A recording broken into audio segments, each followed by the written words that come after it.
दोस्तों, मेरा नाम ऐश्वर्य कुमार त्रिपाठी है। मैं बीपीएससी टीचर हूं। और दोस्तों, आज मैं आपके सामने UP triple SC junior assistant 5512 के बारे में बात करने के लिए आया हूं। दोस्तों, जैसा कि कट ऑफ के बारे में बहुत सारे हमारे जो साथी हैं उन्होंने बहुत ज़्यादा कमेंट किया है और पूछा है कि सर कट ऑफ क्या होगा। लेकिन अभी क्या हुआ है कि ऑफिशियल जो आंसर की आई थी उसके बाद से क्या कहते हैं, लोगों के जो नंबर हैं लगातार कम हो रहे हैं। और मेरा मानना है दोस्तों कि कट ऑफ जो है वह कम रहेगा। उसका कारण क्या था? उसके बहुत सारे कारण थे जो कि मैं आपको बताना चाहता हूं कि बहुत सारे कैंडिडेट थे जो कि झूठ बोल रहे थे। जी हाँ दोस्तों, होता क्या है कि दोस्तों कि इसमें क्या था कि 5 ऑप्शन आए हुए थे। और 5 ऑप्शन होने के कारण क्या कहते हैं, बहुत ज़्यादा बच्चे ओवर कॉन्फिडेंस में शुरू में थे कि हम तो क्या कहते हैं, हमारा तो क्वेश्चन सही हो गया है, हमारा क्वेश्चन सही हो गया है। लेकिन हुआ क्या कि जब आंसर की आया तो आंसर की में 8 क्वेश्चन ऐसे थे जिसमें 5वां ऑप्शन सही था। और उसके बाद बहुत सारे ऐसे क्वेश्चन हैं जो कि कन्फ्यूजन क्रिएट कर दिया। तो कहीं ना कहीं जो कैंडिडेट थे जिनको लग रहा था कि मेरा सही है, उनका आंसर जो था वह गलत हो गया।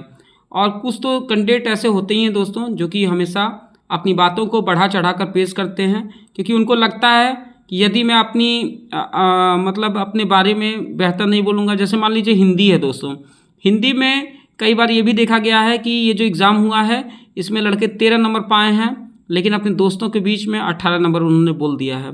तो इस तरीके की चीज़ें होती हैं। यूट्यूब पर आकर लड़के लिख दे रहे हैं कि हाँ मेरा 50 नंबर है, लेकिन रियलिटी में उनका नंबर है 35। या ऐसे बहुत सारी चीज़ें हैं, इस तरीके की चीज़ें हुई हैं। और सबसे ज़्यादा दिक्कत हुआ है कि दोस्तों जब 5 ऑप्शन था तो 5 ऑप्शन होने के कारण, चूँकि 5 ऑप्शन की तो प्रैक्टिस है नहीं कैंडिडेट्स को, तो उसके कारण क्या हुआ है कि ज़्यादा अटेम्प्ट करने के चक्कर में उनका बहुत नुकसान हुआ है। जी हाँ दोस्तों, और यहाँ से जब ज़्यादा अटेम्प्ट करने से क्या हुआ है कि उलटफेर हो गया है। अब हम आपको बताएंगे कि किस तरीके से चीज़ें बिगड़ी हैं। जैसे आपको मैं बताऊं कि हिंदी में बहुत सारे कैंडिडेट्स हैं जो कि ये कहते हैं कि दावा करते हैं कि मेरा 14 नंबर है, तो कोई कहता है कि मेरा 18 नंबर है। लेकिन दोस्तों ऑन एवरेज मैंने जो देखा है, मैंने जो निकाला है, और लगभग 16 से 20 मार्क्स के बीच में जा रहा है। जीके जीएस की बात करें तो जीके जीएस ने युवाओं का हवा निकाल दिया था दोस्तों। जी हाँ दोस्तों, हालत ख़राब हो गई थी। और ये क्या किए थे कि कैंडिडेट्स केवल 4 से 6 क्वेश्चन कर ही पाए थे। यूपी स्पेशल की बात किया जाए तो यूपी स्पेशल में 6 से 8 क्वेश्चन। कंप्यूटर में वही हालत थी कि कंप्यूटर भी बहुत ही उच्च कोटि का आया हुआ था, उसका जो लेवल था बहुत अच्छा था, तो वह भी 6 से 8 क्वेश्चन।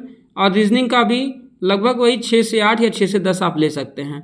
तो आंकड़े दोस्तों जो नंबर है ऑफिशियल आंसर की आने के बाद से लगातार क्या कहते हैं, जो युवा हैं वह अपनी बातों को जो रख रहे हैं, तो अब जाके वो कुछ हद तक सच बोलना शुरू किए हैं। और सबसे बड़ी बात है कि ये जो निगेटिव मार्किंग है, निगेटिव मार्किंग ने सारा खेल बिगाड़ दिया है। जी हाँ दोस्तों, 5 ऑप्शन आया था, 5 ऑप्शन था, साथ में निगेटिव मार्किंग भी था। तो कहीं ना कहीं कन्फ्यूजन बहुत ज़्यादा क्रिएट हुआ और उसके कारण क्या कहते हैं, जो कट ऑफ है वह कट ऑफ काफ़ी हद तक गिर गई है। कुछ अभ्यर्थी ही अच्छे नंबर लेकर आए हैं। जी हाँ दोस्तों, जो अभ्यर्थी हैं सारे अभ्यर्थियों का हाल एक जैसा नहीं है। कुछ लोग ऐसे हैं जो कि बहुत बेहतर लेकर आए हैं, लेकिन होता है कि दोस्तों लोगों को लग रहा है कि सबके नंबर अच्छे आए हैं, ऐसा नहीं है। और मैं आपको यह बताना चाहूँगा कि अगर आपके 40 अंक के करीब हैं, मतलब अगर आप 35 से 40 के बीच में हैं, तो निश्चित तौर पे आप टाइपिंग शुरू कर दीजिए। क्योंकि उसका कारण क्या है दोस्तों कि ये जो भर्ती आई है, भर्ती बहुत बड़ी है और ये प्रक्रिया बहुत लंबी चलेगी टाइपिंग की। क्योंकि आप देखिएगा कहीं ना कहीं इसमें रिजेक्शन इतना ज़्यादा होगा, क्योंकि दोनों जो टाइपिंग है इंग्लिश और हिंदी की, दोनों को निकालना और दोनों में पास हो पाना आसान बात नहीं है।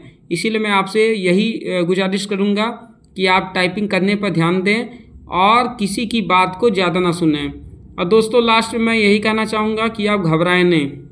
जी हाँ दोस्तों, जो इंसान घबरा जाता है कहीं ना कहीं वह इंसान के अंदर से आत्मविश्वास गायब हो जाता है। इसीलिए अपने धैर्य को बनाकर रखें और अपने अंदर सेल्फ कॉन्फिडेंस को मजबूत रखें। तो दोस्तों जहाँ तक बात रही कि जो लोग परीक्षा हॉल में बैठते हैं तो उस समय उनको, कई लोगों को तो यही महसूस होता है कि नहीं मैंने बहुत अच्छा पेपर किया है और मैंने बिल्कुल मैं पेपर को हिला दिया हूँ। लेकिन दोस्तों होता क्या है कि जब ऑफिशियल आंसर की आती है तो आंसर की उनको हिला देती है। तो यही चीज़ें हुई हैं, इसीलिए कहा जाता है कि पेपर जब आप दीजिए तो आपको धैर्य के साथ आपको जवाब देना चाहिए। बहुत सारे मेरे मित्रों ने मुझसे मैसेज किया और उन्होंने बताया कि मैं जल्दीबाजी में सही आंसर होने के बावजूद भी मैंने क्या कहते हैं गलती कर दी। तो दोस्तों ये चीज़ें होती हैं कि जब आप अपने दिमाग का पूरा उपयोग नहीं करोगे तो कहीं ना कहीं आपका जो आंसर है वो आंसर गलत हो जाएगा। और सबसे जो असली दिक्कत आई है युवाओं को वह है निगेटिव मार्किंग। जी हाँ दोस्तों, पेपर भी बहुत हार्ड था और उसके साथ साथ निगेटिव मार्किंग था। तो कहीं ना कहीं जो